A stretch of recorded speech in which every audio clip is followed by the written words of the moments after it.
दोस्तों चौथे टी20 मुकाबले में अर्शदीप सिंह, रवि बिश्नोई, अक्षर पटेल और आवेश खान ने किया कमाल, रचा इतिहास, वेस्टइंडीज के बल्लेबाजों के उड़ाए पर खच्चे। स्वागत है दोस्तों आप सभी का हमारे यूट्यूब चैनल क्रिकेट देखो जी में। आज के इस वीडियो में हम आपको बताने वाले हैं कि भारत और वेस्टइंडीज के बीच चौथा टी20 मुकाबला खेला गया, जहां दोस्तों अंत तक दोनों ही टीमों के बीच हमें कांटे की और कड़ी टक्कर देखने को मिली। आखिर कैसे अर्शदीप सिंह, अक्षर पटेल, रवि बिश्नोई ने अपने बेहतरीन गेंदबाजी से वेस्टइंडीज के बल्लेबाजों के परखच्चे उड़ा दिए। इस मैच की पूरी हाईलाइट विस्तार से आज हम आपको बताएंगे। लेकिन उससे पहले दोस्तों अगर आप भी अर्शदीप सिंह, अक्षर पटेल को एक बेहतरीन गेंदबाज मानते हो तो इस वीडियो को एक लाइक जरूर करें और कमेंट करके जरूर बताएं अर्शदीप सिंह के इस बेहतरीन गेंदबाजी को आप 10 में से कितने नंबर दोगे। तो चलिए दोस्तों बिना वक्त गवाए हम इस वीडियो को शुरू करते हैं। दोस्तों भारत और वेस्टइंडीज के बीच चौथा टी20 मुकाबला खेला गया, जहां इस मैच में दोनों ही टीमों के बीच हमें कांटे की टक्कर देखने को मिली।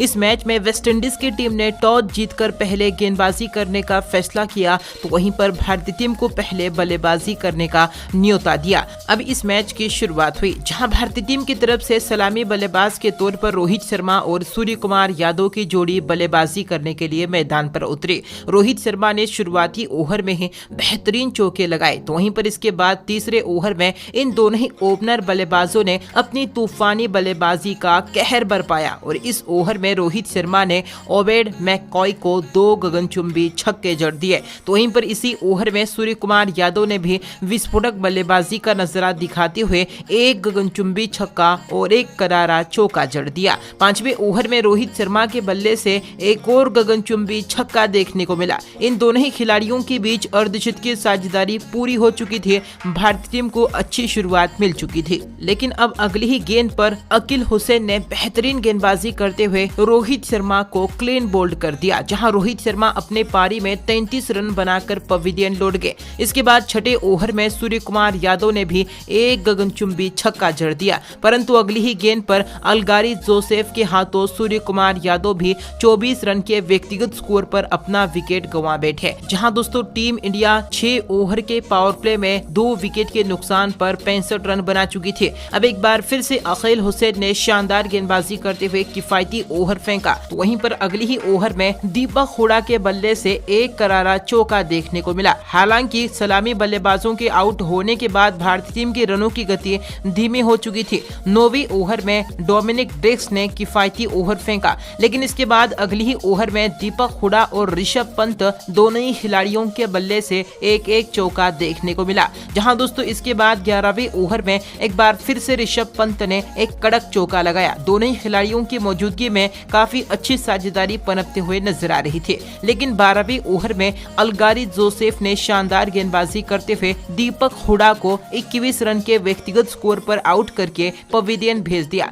हालांकि विकेट के बावजूद भी इसी ओवर में नए बल्लेबाज संजू सैमसन ने 1 करारा चौका जड़ा, तो वहीं पर दूसरी तरफ ऋषभ पंत ने भी 1 बाउंड्री बटोरी। जहां दोस्तों 15वें ओवर में संजू सैमसन के बल्ले से भी 1 गगनचुंबी छक्का देखने को मिला, लेकिन अब दोस्तों इसी ओवर में ऋषभ पंत ने भी 1 करारा चौका जड़ा। लेकिन अब टीम इंडिया को बड़ा झटका लगा, जहां ऋषभ पंत भी 44 रनों की बेहतरीन पारी खेलकर अपना विकेट गंवा बैठे और पवेलियन लौट गए। जहां 15 ओवर में टीम इंडिया 4 विकेट के नुकसान पर 146 रन बना चुकी थी, जहां टीम इंडिया को एक बेहतरीन फिनिश की जरूरत थी। अब 16वें ओवर में जेसन होल्डर ने किफायती ओवर फेंका, लेकिन इसके बाद अगली ही ओवर में संजू सैमसन ने 1 करारा चौका जड़ा। हालांकि अब ऋषभ पंत के विकेट के बाद टीम इंडिया के रनों की गति धीमी हो चुकी थी। एक के बाद एक वेस्टइंडीज के गेंदबाज किफायती ओवर फेंक रहे थे, जहां अलगारी जोसेफ ने 18वें ओवर में 6 रनों का किफायती ओवर फेंका, तो वहीं पर 19वें ओवर में ओवेड मैककॉय ने दिनेश कार्तिक को क्लीन बोल्ड कर दिया, जहां दिनेश कार्तिक भी 6 रन बनाकर पवेलियन लौट गए।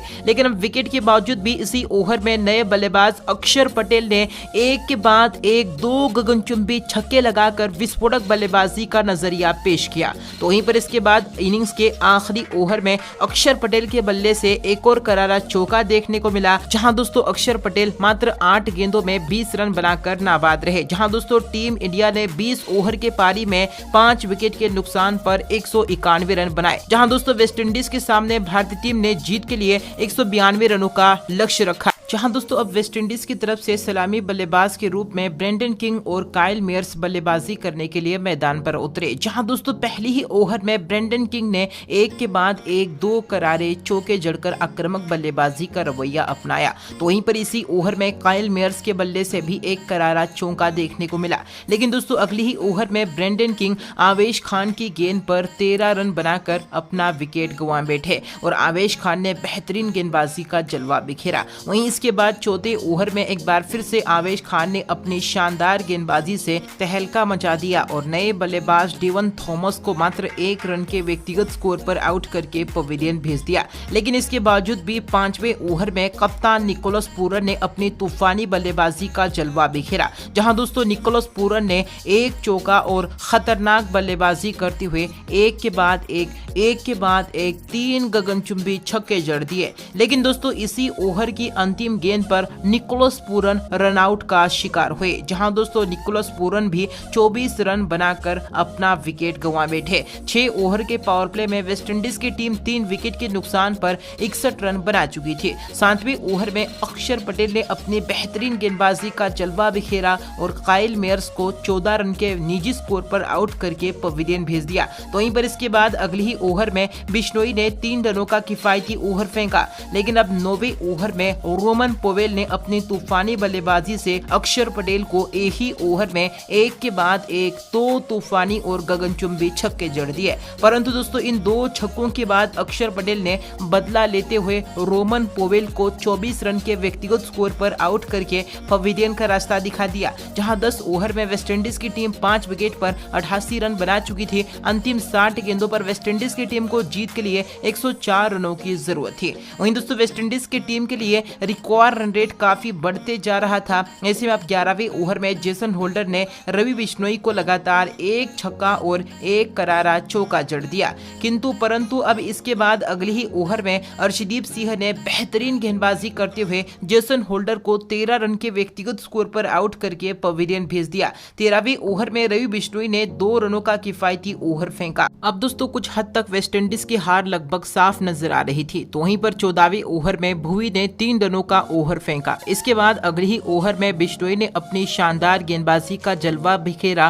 तो वहीं पर अकील हुसैन को 3 रन के व्यक्तिगत स्कोर पर आउट करके पवेलियन भेज दिया। लेकिन विकेट के बावजूद भी इसी ओवर में सिमरन हेटमायर ने एक चौका और एक गगनचुंबी छक्का जड़ दिया। परंतु इसके ठीक बाद अगली ही गेंद पर रवि बिश्नोई ने सिमरन हेटमायर को भी 19 रन के व्यक्तिगत स्कोर पर क्लीन बोल्ड कर दिया और पवेलियन भेज दिया।